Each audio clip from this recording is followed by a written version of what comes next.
Bienvenue à Technosaur. Nous avons le plaisir aujourd'hui de vous présenter notre nouvelle campagne Ulule. Il s'agit du numéro spécial Technosaur qui fête les 40 ans du Macintosh. Le Macintosh est sorti le 24 janvier 84, c'est sa présentation officielle.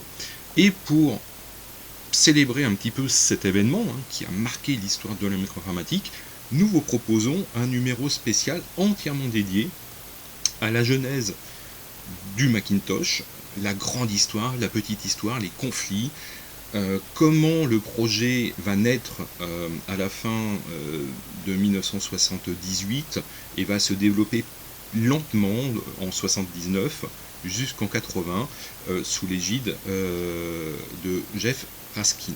Alors, comment comprendre le projet Mac dans Apple? Parce qu'Apple, en 78 et 79, c'est avant tout l'Apple II.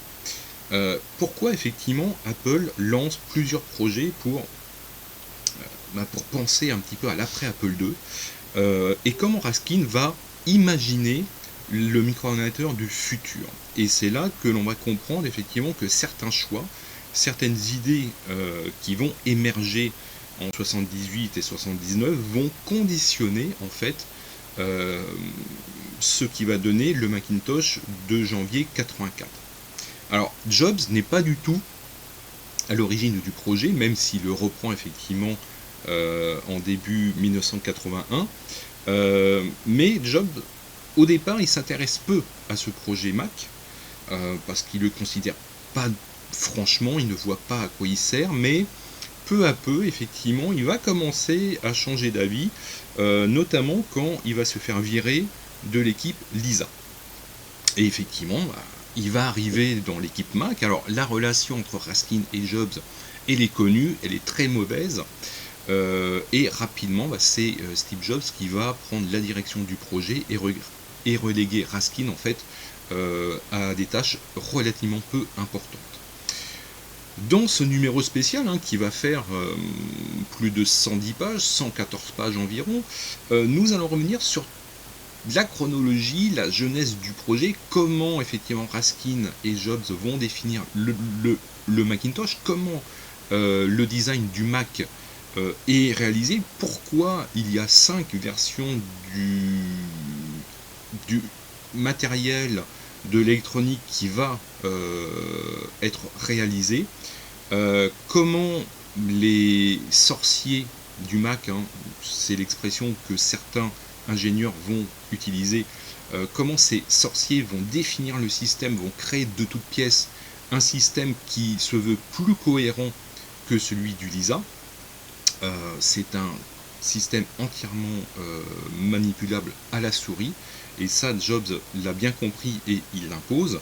Et comment Susan Kare, qui va être la grande designeuse du Mac, va repenser le visuel, le graphisme, comment elle va définir les polices de caractère et comment en fait elle va insuffler un côté plus humain, plus intimiste à une machine.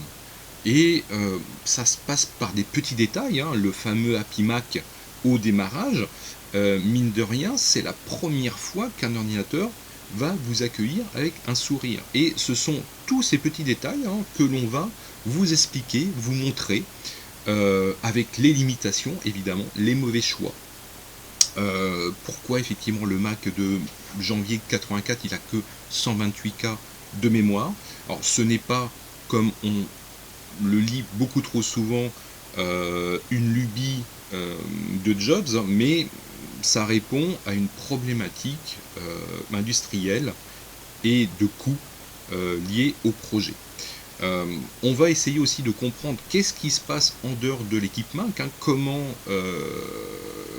Jobs va le promouvoir auprès des éditeurs, parce qu'il a bien compris que le nerf de la guerre, c'est avoir effectivement une belle machine, mais c'est aussi avoir des logiciels le plus rapidement possible. Et ça, Jobs l'a compris et il a appris de l'échec du Lisa. Mais c'est aussi raconter l'histoire très très mouvementée d'Apple durant ces années-là. Donc nous sommes en 82, 83 et 84 et jusqu'en 85, hein, qui va amener à la démission de Jobs en septembre 85. Pourquoi on en est arrivé là? Pourquoi Jobs démissionne?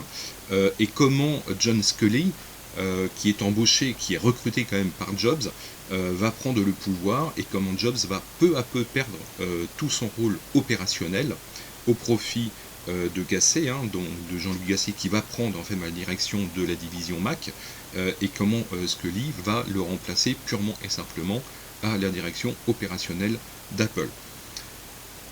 Donc vous l'aurez compris, un numéro très spécial pour nous, hein, qui va clore en fait la trilogie que l'on a entamée il y a maintenant 4 ans, avec tout d'abord le grand numéro spécial Apple Lisa, puis le numéro 100% Apple Maniac, et enfin, pour clore en beauté notre trilogie Apple, un numéro pour fêter les 40 ans du Macintosh.